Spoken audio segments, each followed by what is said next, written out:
Hey there, Hallmark Hot Takers, and welcome to another episode of Hallmark Hot Takes, where we review all 28? Yeah, it's number 5. Countdown to Christmas movies from the Hallmark Channel. So tonight we are reviewing Coyote Creek Christmas, starring Janelle Parrish and Ryan Paevey. And as per the new format, I'm just going to go ahead and... Oh, wait. You got to talk about the ratings. There's 5 candy canes. We'll rate it each out of a total of 10 candy canes. Now you can do your rapid. I'm trying to do these recaps faster these days. So let's meet Paige, who is an event planner in Denver, who goes home to the town of Coyote Creek for Christmas, where her parents run an inn. Of course they do.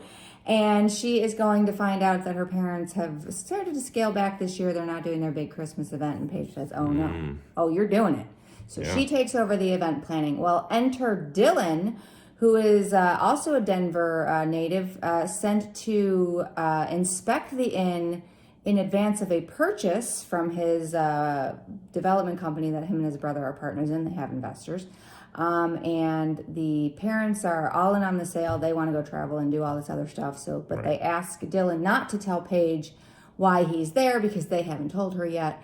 Well, naturally, Dillon and Paige run into each other and do Christmas events together. Of course. Dillon has a son named Noah, and they start to, we think, fall in love a little bit.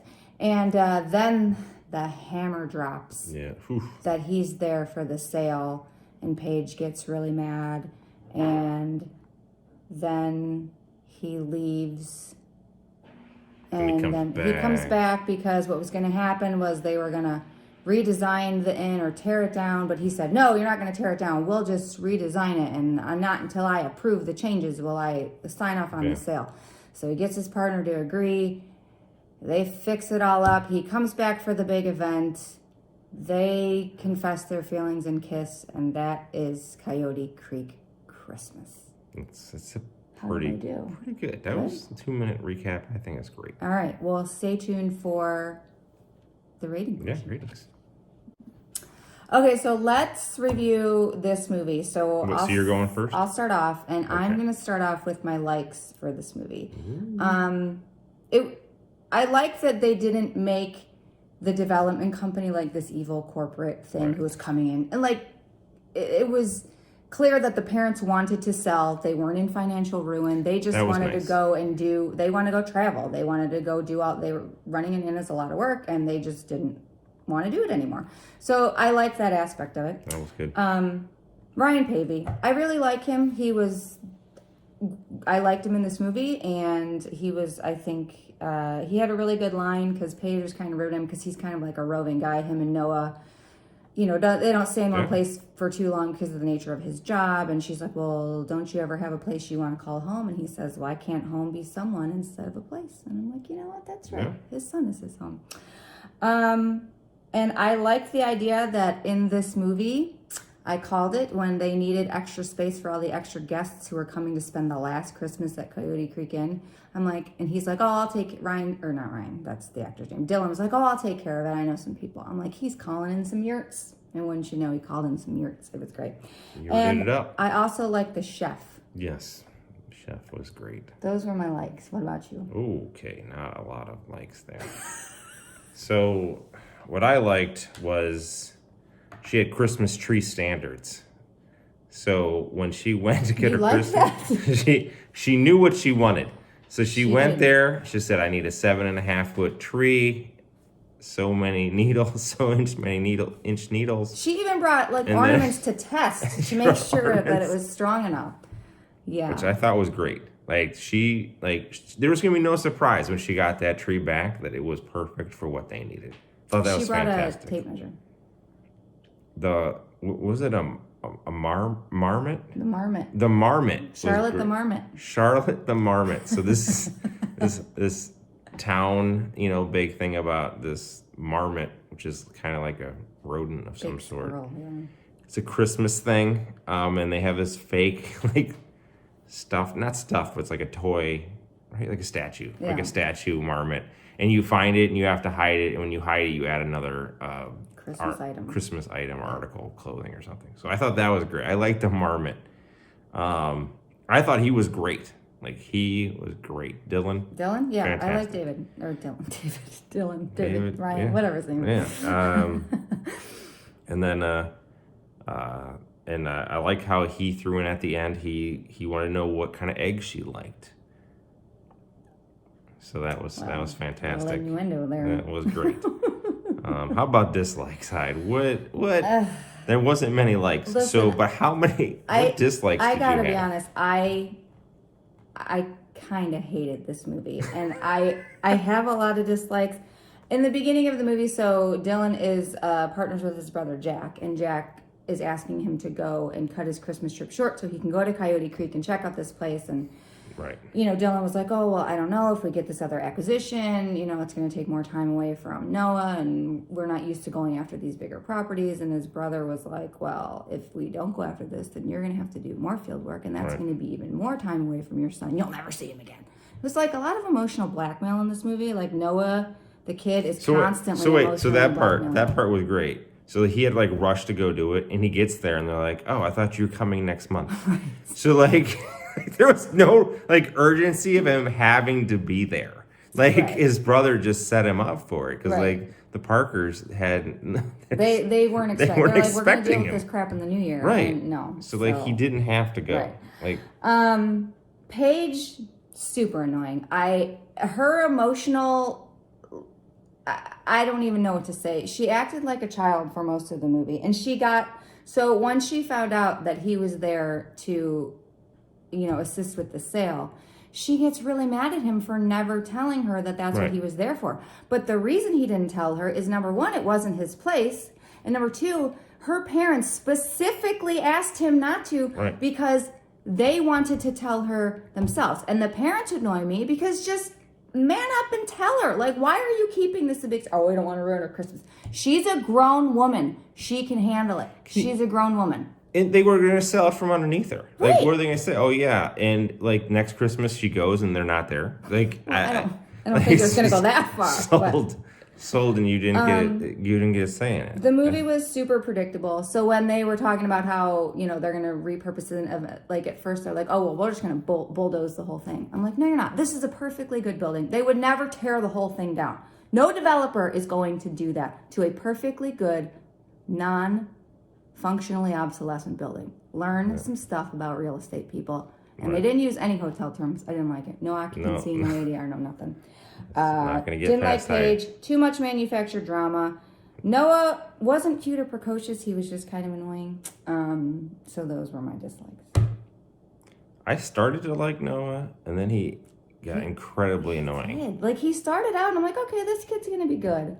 No. And then I had this. The original date got moved up. Hated that. I love the chef, but then like she set him up. It was like this feast around the world. So like he's supposed to like be able to cook all these different things from different places around the world. Like, and didn't even like ask him or anything. Like, right. I thought that was just So the bakery. So they go to this lady's bakery, okay? Because she needs these desserts for her scheme of cookies around the world or desserts or something. So they go to this, and this lady's like, "Oh, it's a really wonderful idea, but like, I also run a bakery, and it's Christmas, so like, I have all these," which was realistic, and I like that. And then she's like, "Well, I could help," and I'm like, "Okay." She's like, "I can't cook, I can't bake, but I could decorate." I'm like, "Okay." She's pretty organized, a planner, so she could do this. And the kid's like, "Yeah, I could help too." I'm like, "No, this is a business. Like, this you have to go to paying customers. This isn't like going to grandma's house." And we're making cookies, and if they look like trash, you still eat them. So then they go, and then like trash up her cookies. Like, she's got to sell these, or people aren't going to come back to her bakery. Like, Dylan's like, Paige, just cut loose and do some sell squirrely. So she does. I'm like, they're going to get to their destination, and this bakery is going to have to refund some money because no one's buying those cookies. Then that lady's going to go out of business. Yeah, I just can't. I can't get over the fact they didn't ask or tell Paige about the sale. I just can't get past that. Like, you wouldn't offer your daughter the chance to, Like at the end of the movie, so Dillon worked it out where, because she said she was really mad at her parents because when they told her that they were going to sell, she thought they were going to ask her to take it over. And she was like justifiably upset about that. So then in the end, Dillon makes a deal where she's going to be the operator of the inn after they purchase it. So she wanted to, but she also never told her parents that. Like they thought she was happy. But they should. You're right. I mean, who doesn't give their child a chance to carry on a family legacy that's been in the family for like multiple generations. It's not like they just bought it 10 years ago. It's been in the family.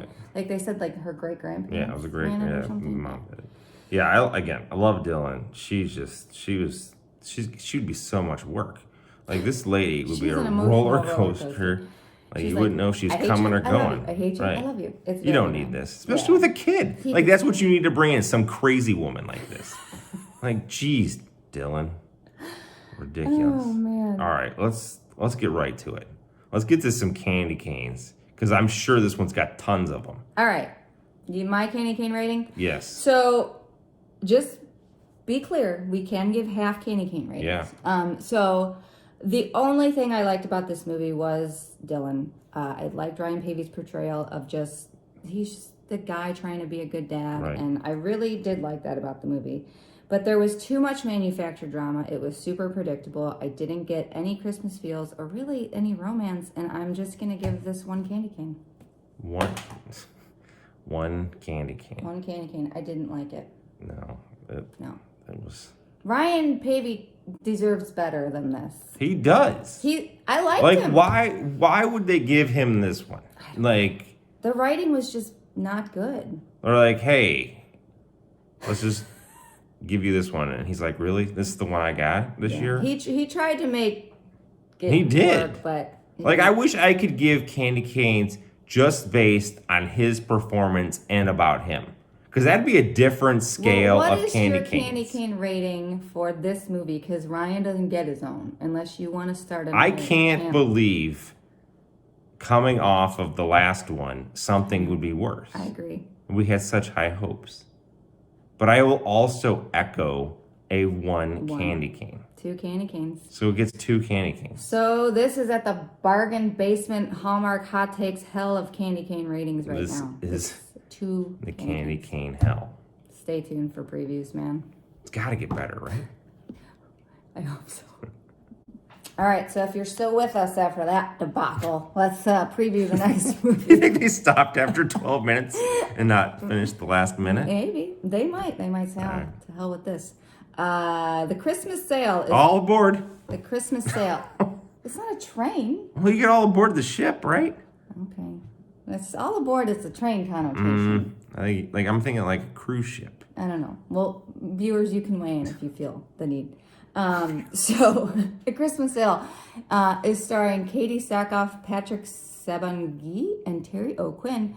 And when Liz returns home to take care of her estranged father, she's determined to give her daughter a perfect Christmas and reconnects with her best friend.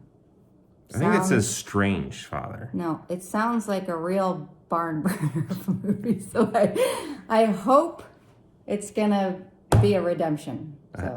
I'm feeling good about it. I like boats. I like boats. I'm in. All aboard. All aboard. See ya.